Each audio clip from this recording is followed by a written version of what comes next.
In the heart of downtown Toronto and adjacent to St. Michael's Cathedral is a venerable institution, St. Michael's Choir School. But it is housed in a crumbling pile. In this corner, in what used to be Monsignor Ronan's office, is where we keep the school archives. This room has no climate control. It's frigid in the winter and, as we can tell today, kind of boiling in the summer. When it rains, we get a little shower of plaster that comes down from the ceiling. The roof is leaking, plaster's coming off the wall. In fact, one day the sewers backed up and came through the drinking fountains. So it can tell you that something's wrong with our connections are breaking down. Of all the buildings, I think, in the Toronto Catholic School Board, our school is the worst in terms of places falling apart. And that's not right. And so I think that what we need to do is to build a new choir school. St. Michael's Choir School is one of the preeminent educational institutions in this country, with a history of excellence in academic and musical achievement. It has contributed so much to the cultural and historical legacy of the City of Toronto, yet nowhere else in the city are students and staff asked to work in such Dickensian conditions. The Fraser Institute has deemed St. Michael's Choir School year over year as the #1 academic school in the province of Ontario. Now that is quite an accomplishment. And I often say some of those big fancy private schools where you pay astronomical tuition fees and you're on beautiful campuses and sensational buildings, they could only hope to achieve what we've achieved in the very worst building in the city. A fact not lost on the students. Since our facilities are kind of getting old, we probably need a new building just to keep the reputation of the choir school going. We need a better yard. As much as there's a place outside where people play, on the weekends it's a parking lot. It's not a yard. Sometimes the water changes color on a daily basis from the fountains, from the sinks, and the washrooms are less than ideal. And it's really frustrating when you can't get from right there, like right outside that door, to right outside that door, and instead you have to go underground. It really doesn't make sense as a school building. The school has tried to make do, finding classroom space where it can, including in buildings that were never designed to be schools. This expanded campus means students are constantly having to go outside, crisscrossing the street to attend classes or rehearsals, even in inclement weather, and losing valuable learning time in the process. So this space in here is the basement of the high school building, and it's probably one of the less hospitable places to have your locker. I mean, you can see that the floor is not very nice and the pipes are at arm's length for most of the taller boys. It has a slight smell of dampness when you're down here, and it's not a space you'd want to spend any time, but it's a space that they have to pass through several times a day in order to go to and from class. Here in the basement, there are 2 classrooms that we haven't been able to use in many, many years. They're closed up. Boys are absolutely not permitted in there, so it's teaching space that's not usable. The key to understanding St. Michael's predicament is in its history.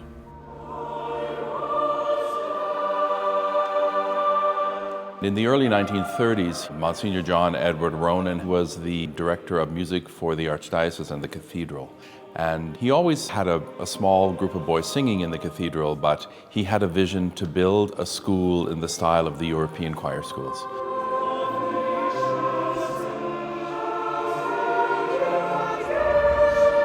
So in 1937, the school started with just a handful of boys on Bond Street at De La Salle Bond. Monsignor Ronan's efforts were recognized by Pope Pius XII, and by 1950, a new building across the street was constructed to house the flourishing choir school.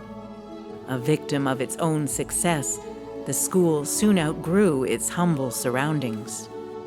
And so now we are in 4 buildings on Bond Street. We're at 66, where much of the choral activities happen. We're at 56 Bond Street next door, which is an old office building that's been converted into a gymnasium. And across the street at 57 and 67 Bond Street, where our high school is housed. And the building really is falling down around us. We really do try to keep them up as much as we can because we are into the safety and health of our students who are there.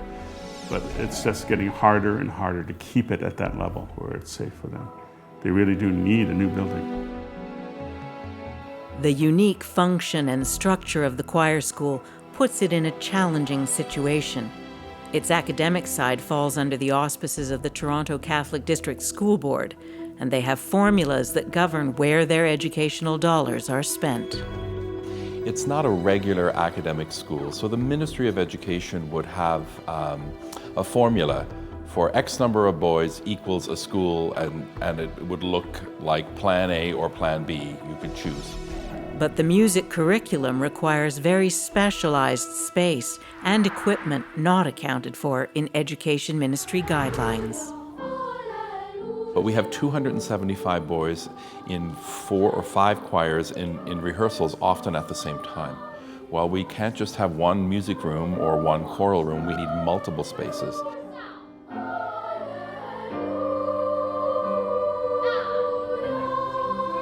Also, every boy at the choir school studies piano, so that's 275 piano lessons that happen during the day every week. We do not fit a formula that the Ministry of Education has any context to even begin to understand. We are completely unique, and so our building needs to be unique. And unless we're right on site with the cathedral, it doesn't fit.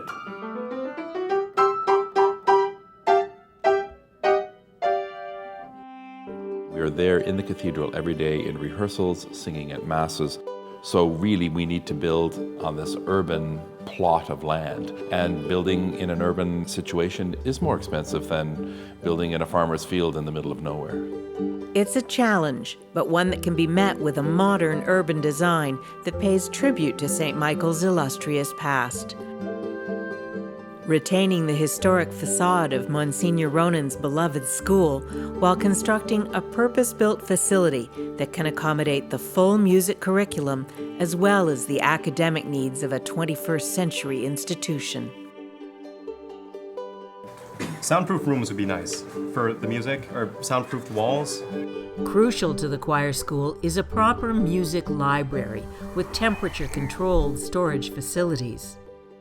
Much of the sacred music in Canada has its roots here at St. Michael's, from the development of hymnals to actual composition. Along with the music the choir uses daily, there are a number of valuable scores and texts that must be protected.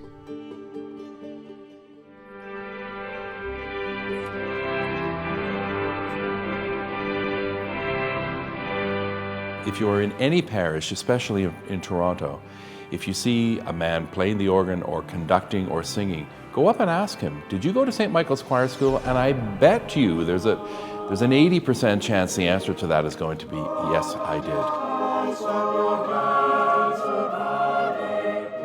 So our boys provide a great service to the Archdiocese and to Toronto, but the boys go on to great music careers as well. That's life. That's what all the people say. Matt Dusk right now, a fantastic jazz singer and entertainer, has a huge international career. But I know I'm gonna change that tune. Michael Schade in the world of opera.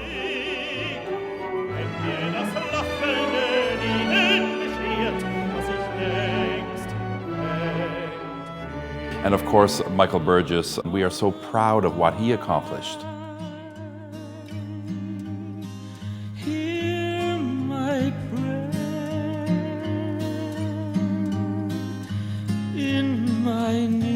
And there are many, many others who really would look back at St. Michael's Choir School and say, I got my start there.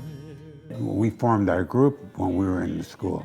But without the training of the choir school, we'd have never have had the success that we had.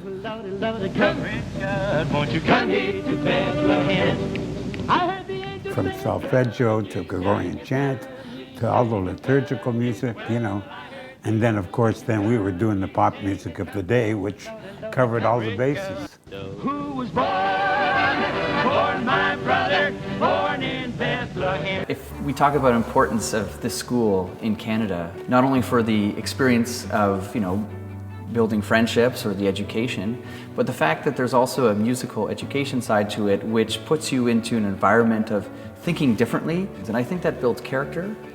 I'm about to have my first kid, and if it's a boy, I would definitely, want to send my kid here.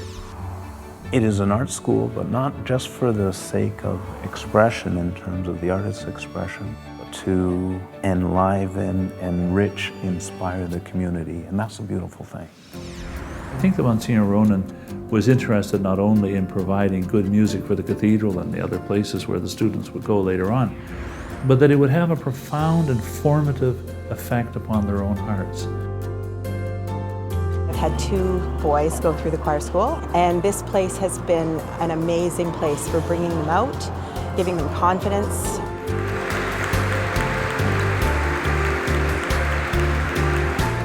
I've got one boy who's just finishing grade 8. It's just been a wonderful musical education for him. All these tours that you do on an annual basis really help him being independent. It's that sense of assurance that your child is in a place where they're developing to their fullest potential. It just made him into a fine gentleman.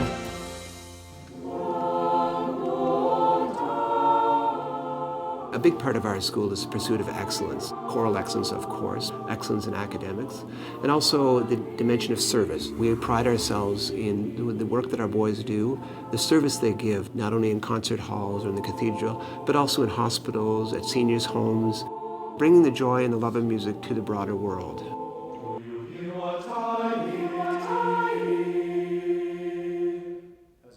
I honestly think that, if people are fortunate enough to be successful, there's got to be a way you can give back to those experiences. The way I'm doing this is through this Christmas recording that we're doing. I've asked the choir school to be a part of it. When we sell the record, they're going to get all the proceeds. So it's a small little thing, but it gives them the opportunity to take, because at the end of the day, they gave me so much, and I'd like to give something back.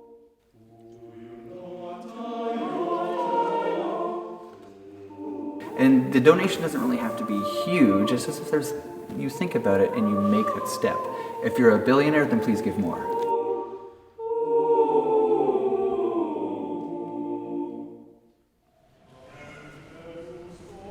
We have a school of an international reputation.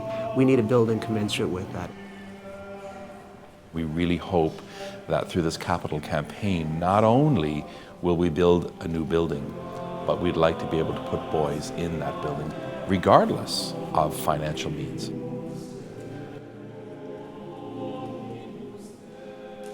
We are looking to establish a legacy fund for the school. Yes, we want to get the building up and done, but that's just part 1.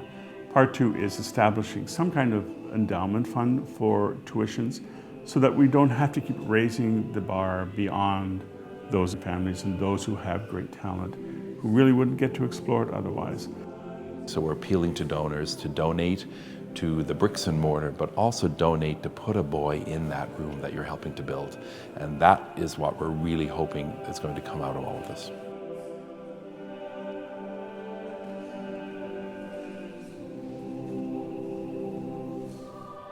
The need is great, and the time is now. As the cathedral block becomes a reality, the choir school is an integral part of that renaissance. It will require all of us working together to ensure its great work can continue. All of us giving what we can to keep the music alive in St. Michael's Choir School.